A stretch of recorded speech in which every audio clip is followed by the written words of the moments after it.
to you. Today is Friday, 8th of May, 2026. My name is Francisco Gaffney, and this is my daily streaming all about governance, risk, compliance, and advisory boards. What a week this week, because we have taken one idea and built it day by day. And the main idea was valuation. It's not something you negotiate at the end of the circumstances that you are. It's something that you build into the company, right?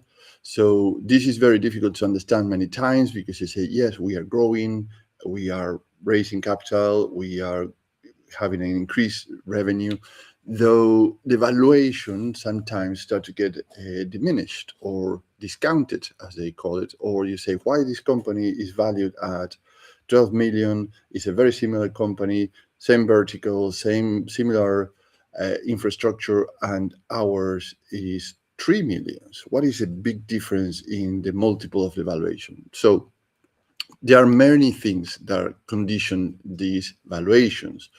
And I would like let's do a little recap from last week. We have the model in front of us right away. So I'm going to walk through the model so as a recap of the week. So on Monday, we started on the top, which is the scalability. So when the brand, your people, and your partnerships carry the growth, right? On Tuesday, which is a far right, is spoke about predictability. So that's when the revenues, also your partnerships and your assets support your capital raising for growing. On Wednesday, we spoke about systems, and remember that systems is not about software only, is your workflows, your operation procedures, who are the triage. So the people or the system, I mean, actually the scheduling of activities that you have put in place, where the escalation goes to which person in which order, and what's the reason why you should be going that way or not the other way. And also, we spoke about governance, controls, and reporting the structure, the whole thing under pressure, right? So when you are under pressure, these are the things that actually are important. What holds the whole thing together, even if you have shocks in the market, in the technology, in the economics, whatever is the case. And yesterday we spoke about edge, which is a far left of this model, how the company protects what makes valuable as it grows. And when we talk about edge, we talk about transformation, innovation, what makes a company relevant for the next generation of consumers of your products or services. And today we are looking to close that loop to make it fully rounded, because the exit value is not built from one final negotiation. And this is something actually many founders, particularly many founders, understand. Actually, I want that price, or somebody had been advising the company that this is a valuation based on EBITDA.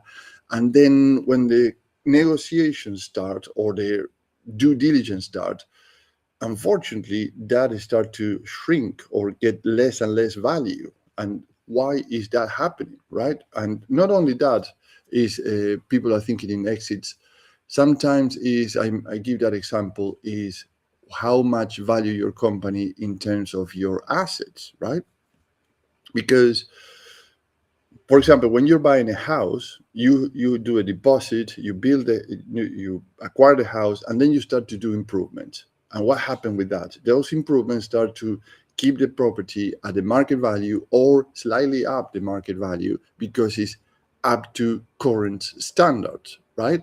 And then if you build an extension, the value obviously increase. Besides the mortgage that you had to pay, then this increased value is a higher asset that you have in your portfolio, right? So the same with a company. So if you have a company where you pretty much are doing the business, but you don't have all these structures, like where is the deed, where is the certificate for energy efficiency, where are the foundations report from engineering, etc., etc. All these things are actually part of the infrastructure of the house, and the documentation and the evidence that all these have been minded, then the valuations start to suffer. So you can translate this example into, or transpolate this example into a business, and you have similar circumstances, right? So you have to evidence what the market is looking for. So it is to build in one structure that the buyers or the founders or the shareholders or the investors can believe that will survive without the founder or this current executive team or the board that it is running the compliance or the non-executive direction, right? So if you wonder ever why specifically evaluation gap is between 3 millions and 12 millions, for example, that comes down to three things. And I'm going to start to get very specific now. This is what happens on the other side of the equation. So you are looking for capital. What the people lending or investing are looking for? They're looking for optionalities, they're looking for scarcity, and they're looking for trust, right? So this is a non-spoken things that they start to look for. In terms of scalability, scaling, a company can scale creates options, right? And when you have options, it's much easier to say which way the direction the company is going to go. When you have an edge, that creates a scarcity because actually you have something that actually all the competitors don't have. So that is very attractive for investors. And when you have all your systems and processes in place, your workflows, et cetera, that builds the trust. I say, okay, we have a sturdy structure here that can put a bigger engine into this structure, engine equals to capital, and this is going to respond and is going to be a company that can stand and be resilient as the consumption of this combustion brings more power, more capacity, more speed, more drive into the market, right? So this predictability is what holds the whole thing together. So when you have these optionalities, these scarcities, and these trusts very well established and explained, and the explanation is not only the thing, also you have to provide evidence of that. So let's go into a little bit more specifics. And there are actually three problems I want to mention today. One is the founders that often think the valuation is about a story, right? Something I mentioned earlier. So yes, the story matters, but the buyer is asking something else. Can this business grow, right? Can it be transferred to somebody else? Can it survive without the founder, right? And sometimes survive without a founder or is transferred from the founder. It's not something actually like the person disappears. It means actually is the ideas, the way to things, the connections, the networking that the founder has that actually make that business what it is today. And a classic example is, and not necessarily for everybody, but just to give you a flavor, is when Steve Jobs was fired from Apple and then was brought back in 97, I think.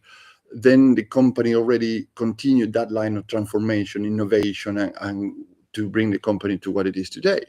So the other thing actually the investors are looking for in terms of valuation is the risk managed? And one of the risks is who brings the ideas and who makes those ideas possible, right?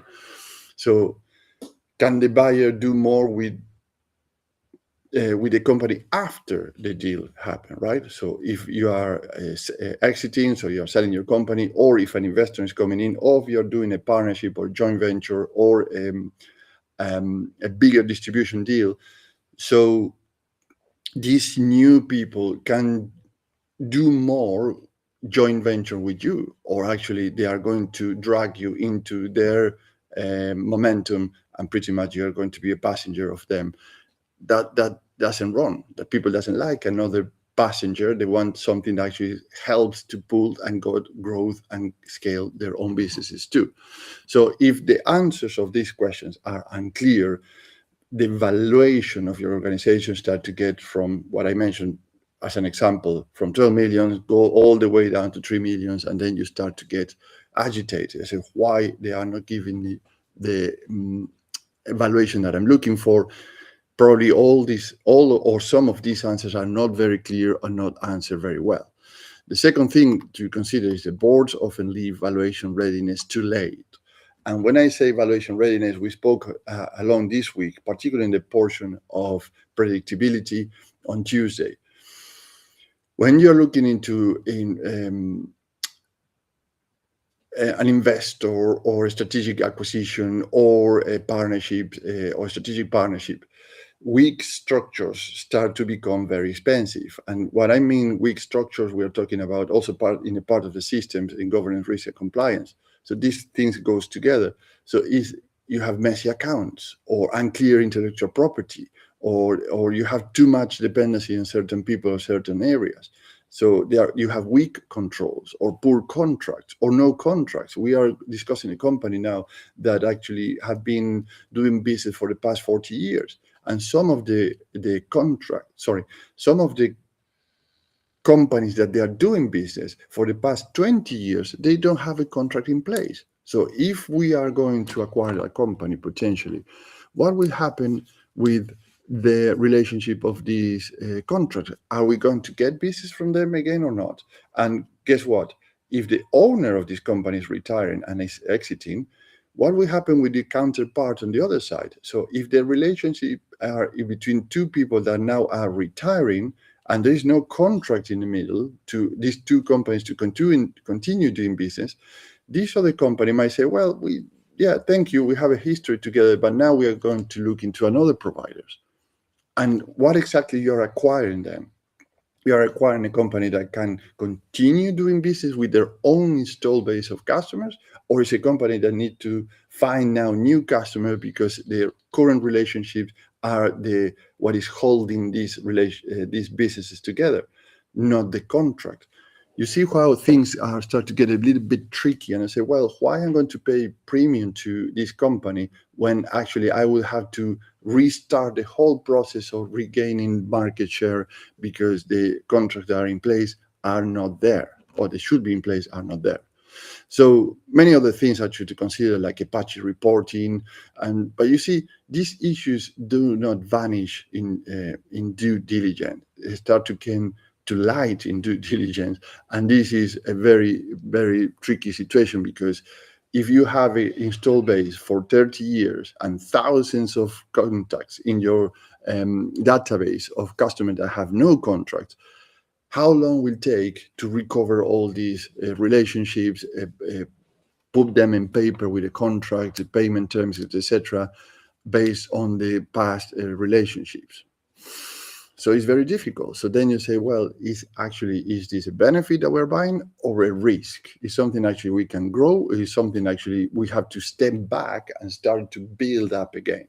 So that becomes the pricing reduction that you start to see when when sellers are going to markets, and you start to see all these things. Actually it's assumed that actually, oh well, we've done business so far this way, why we have to change it? Because you done the business so far that way, which is absolutely fantastic. There's nothing wrong there. The thing is, actually, unfortunately, is very unlikely to be transferred at the same level that you've been doing the business today, because there's no these contracts, operating procedures, etc., etc. So this is where the negotiations start to delay. Many questions, many of them very annoying for the owners, are coming through, and sometimes at the middle of the negotiation, many people walk away because, sorry, we cannot buy this, unfortunately, right? It's very frustrating. So the third thing to consider is the market still won't prove. So even if you go into investment, the investors, the financial institutions, the lenders, the shareholders all start to look for proof, and it's getting more and more tightened the way they want to prove. They want proof, right? Because now there are regulators that are looking for that. The company have to disclose what they do and their efficiency and the activities that they do. So be mindful of these things when you are asking for funding, capital raising, etc. Look into your structure, look in what is transferable, look into the things actually will make your company more attractive to somebody or an institution, or to build a partnership or a joint venture, because all these things really matter, and that is part of your assets.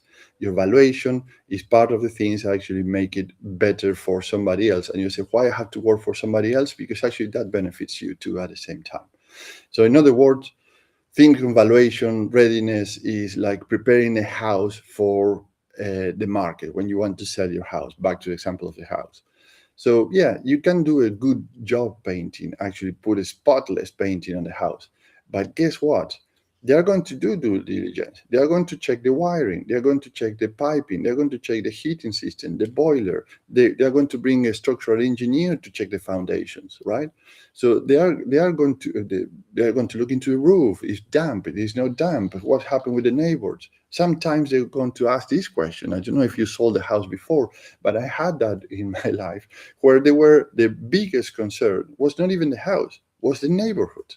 Who is the people living around us, right? So beside all those checks, you have to have all that documented and very well prepared. So actually, you're selling the property is all a smooth transition rather than something actually you have to start to prepare all this documentation. And I have in some experiences where one house that could be sold in 45 days because there was a massive interest, the price was right, the market was booming at the time in that area, and it took almost 2 years to sell the house at a very lower price than 2 years earlier because the opportunity was missed, because all these things that I'm mentioning were not prepared in advance or at the time that were required could be produced, right?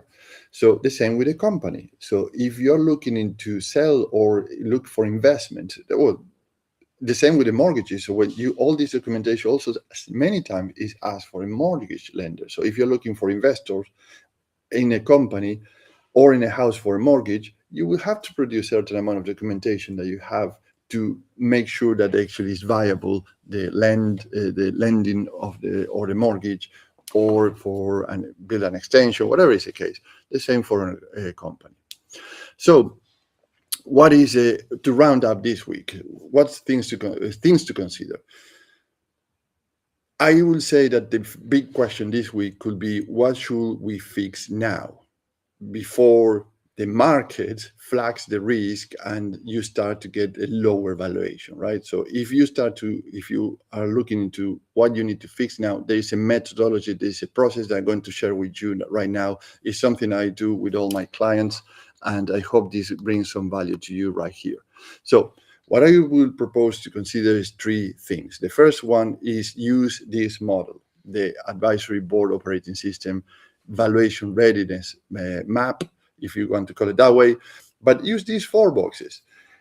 One makes you scale, one makes you predictable, one makes your system ready, and one makes your edge in the market, right? And each box write the main assumption, what is a missing proof, and what actions you can take in the next 30 days, right? So in terms of scaling, you have there in front of you the model, the things that you have to consider, and the same predictability system and edges. So once you have these assumptions and then you have the evidence or the missing evidence, in the next 30 days, at least you will have an idea where you're standing with your organization, right? The second thing I would say is link each of these boxes to the valuation lens, right? So remember that scale creates optionality, predictability builds confidence, and the system creates trust. So, and the edge is create the scarcity.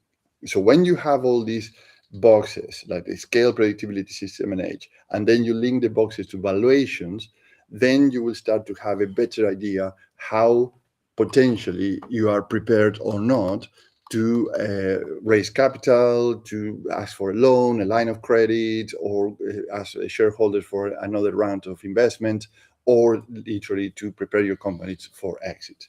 And the third thing that I will say is build the advisory board around these gaps, right? When you identified all these things, then you say, okay, who I need to bring here.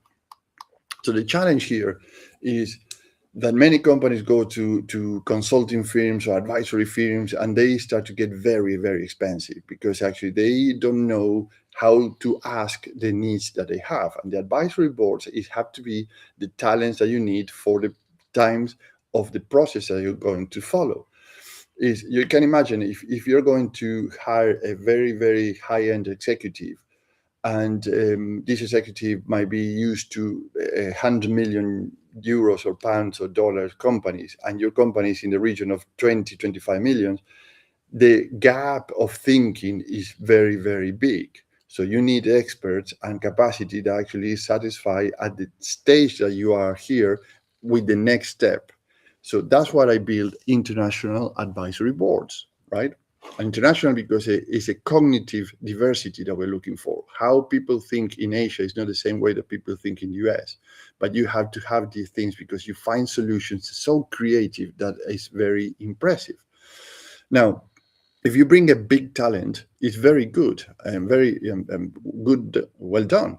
But imagine that at these stages, sometimes bringing one big talent is bringing a Ferrari to do school runs. You have two seats, a driver and somebody else, and then who else is going to help you to drive the rest of the children, or if you're doing carpooling, bringing other children from the neighborhood in the school? How are you going to put all these people together to do the school run? But if you have a minivan or a family van, so it's much easier to bring all the backpacks, the sports gear, 2 or 3 children, etc., etc., and it's more efficient, it's much faster, and you go to the destination safer because you have like 16 different airbags, etc., etc. I think that you get the picture. So when you're building these advisory boards, you have to be mindful of what you're building. So you want a stellar name, or you want something actually is efficient, that works, and do the job every single day very predictably in a way that you want to get the outcome. So what you get when you're looking into these advisory boards, also you want to look into a rotation of teams, right? So because you have certain milestones, we spoke about 4, that we have about age, predictability, systems, and scalability and growth. So not all these things operate at the same time or are prepared at the same time with the same talent. So you have to swap this talent as you reach the next level or the next milestone. So that is where you get a rotating international advisory board that actually you can rotate the talent, and that's what I can help with. So let's go to how I can help effectively. These is 3 things I actually can do for you. So it's business outcomes, how you differentiate, and how I help you to reduce risks. So I help the board to founders to build these international advisory boards, as I mentioned. And in terms of differentiate, think about this too. What is a milestone that you have your company? Because for one business, it may be market entry. For others, will be capital readiness. For others, will be where is our intellectual property structure, which is a governance. What is AI? How we use AI, or cyber security, or merger and acquisition. So it's a different requirements for different stages of organization. And how I help to reduce this, as I mentioned, we rotate the team as we need it, as we go along, just to make sure that actually we have the right talent at the right time and they work at speed. So to wrap up the week, before your next meeting, create a 1-pager with these 4 boxes: scale, predictability, systems, and edge. And on each box, write assumption or the missing proof or evidence, so you can take an action in the next 30 days to see where you want to go from there. And this is pretty much a blueprint. And from there, it's way much easier because you start to understand where you're going. So if you're interested, let's have a chat, 30 minutes call, so I can understand where you are today, what you want to achieve, and how a rotating, as I mentioned, international advisory board can help you to move faster without hiring this big name, which is very valuable, but actually perhaps you just don't need the Ferrari now. What you need is a school run with a minivan, and then you can hire this big name that actually gave you all the visibility that you're looking for once the house is fully painted, all the documentation ready, and you can go to market at the highest valuation possible. So let's pause here today and reconvene next week. Have a great day, have a great weekend, and I'll see you on Monday. Thank you. Bye-bye.